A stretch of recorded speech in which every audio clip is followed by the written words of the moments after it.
The first anime that I ever saw on television, I didn't even realize it was anime at the time, but it was probably one that you know pretty well, Speed Racer.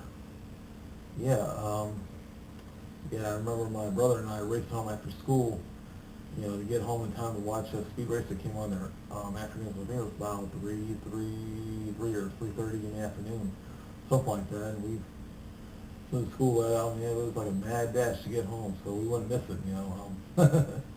I had no idea it was originally from Japan, but I would find out much later that it was. It was one of the first animes to ever come out of Japan. It was originally broadcast in the mid-60s.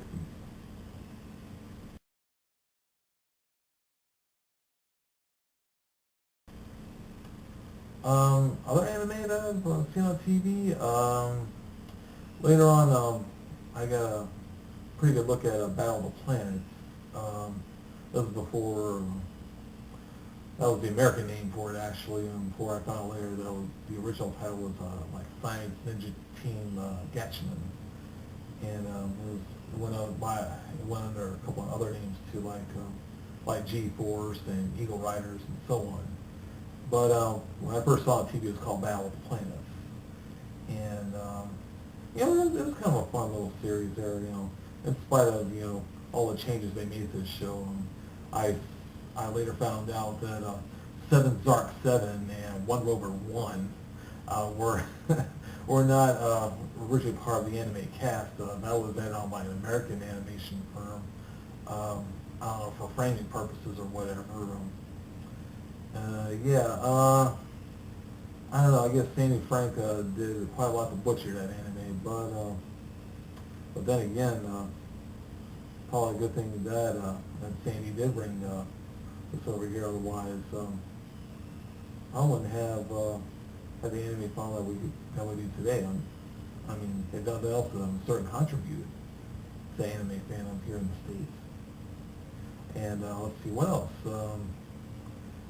Yeah, I remember a time when Robotech started making it onto American TV stations. It was, yeah, of course, it was called Robotech here, but it was actually several series, kind of amalgamated into one. I later found out. I think it was first series was Macross, and then they had a couple other series. I think one was called Maspiata and Southern Cross. I think I got this right anyway, but I think probably most popular segment that everybody thinks of is Macross. You got Rick and Lisa and Minmay and all those characters. I think people remember most fondly of. I know I do. I think of the various chapters of the Robotech saga, I think that was probably the best of the bunch there.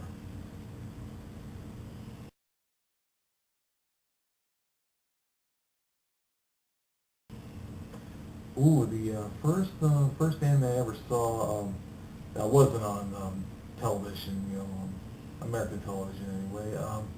It was at a convention in Atlanta. I think one of the screening rooms that was showing various videos and whatnot. I came across. I was just walking by kind of doing my own thing there, and I just kind of just had me walking by one of those video rooms, and I kind of, my peripheral vision kind of caught something there. It's like, oh, what's this? Kind of looks like that style, kind of like that anime style there that I've seen more frequently, with Robotech and Battle of Planets and so on. And it's like, oh, what's this? And it turns out it wasn't English. Apparently, it wasn't in, its original Japanese format with subtitles and all that. But I guess apparently someone had done a dub of The Dirty Pair. It wasn't an official dub, of course. I guess it could be what you would call a fan dub nowadays. But I do remember one thing. There was a lot of swearing, and also I'm pretty sure a lot of mistranslations going on in that thing. But it was still very interesting to look at. I never seen anything like this before. You know, you got these two scantily clad, rather attractive women who's going around blowing stuff up. You know, hey, you gotta love it.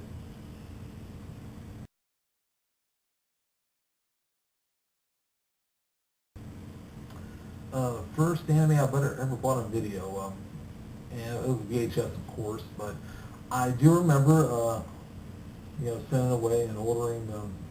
I had to order, you know, you couldn't buy stuff like stuff at Walmart or Kmart or wherever, but I remember sending away for Akira.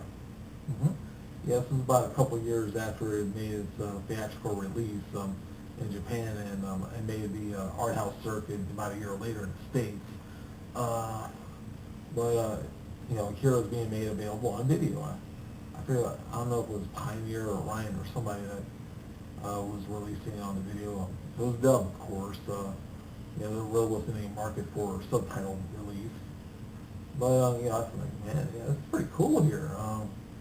But yeah, I would say, yeah, Akira was the first anime that I ever bought, you know, off the rack, you know, or sent away for whatever on video.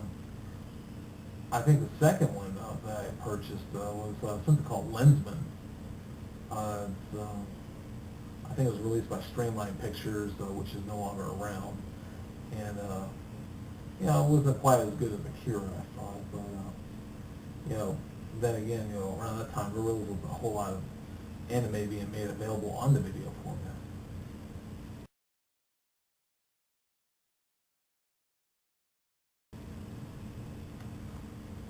I wouldn't say I've always had an interest in anime. You know, when I was growing up, my primary hobby was comics, American comic books. You know, that was my thing. You know, I had, you know, I started Richie Rich and, you know, Casper, maybe a few Archie comics here and there, and then later on I kind of graduated more X-Men, Spider-Man, the new Teen Titans, you know, and so forth. But, you know, that's another video for another time. By the way, subscribe to my channel if you haven't already, if you want to see some more of these videos, and especially ones about me being a comic book enthusiast, but I digress. Anyway, my interest in anime probably didn't start to come out until it became more readily available on the video market. I know I'd been to, you know, various comic book and science fiction conventions in the past where I would see these VHS tapes that were showing out at dealers' rooms, but they were obviously, I found out later, they were not, you know, official releases. These looked like something that somebody just put on, taped on the VHS, a blank VHS tape themselves. And at that time, I really didn't have any interest. I mean, for one thing, you know, they're obviously in Japanese, so you know, whether they were subtitled or not, I think a majority of those tapes probably weren't. You know, I really had no interest in it, not to mention they were commanding something like 30, 40 bucks a tape. And, you know, for a young high school kid, you know, that was, high school and college age kid, you know, that was a little out of my reach there. So, you know, it's kind of pretty much stuck with comics. So, you know, occasionally I would pick up a manga, you know, I think, you know, a few years afterwards, you know, I think Mai the Psychic Girl and Kamui were released by Eclipse Comics. I think it joined there by Eclipse and Viz International. But I think as anime became more available and eventually became less expensive, is when it really, that really started taking off for me. And my interest in comic books probably kind of didn't really disappear, but, you know, waned significantly.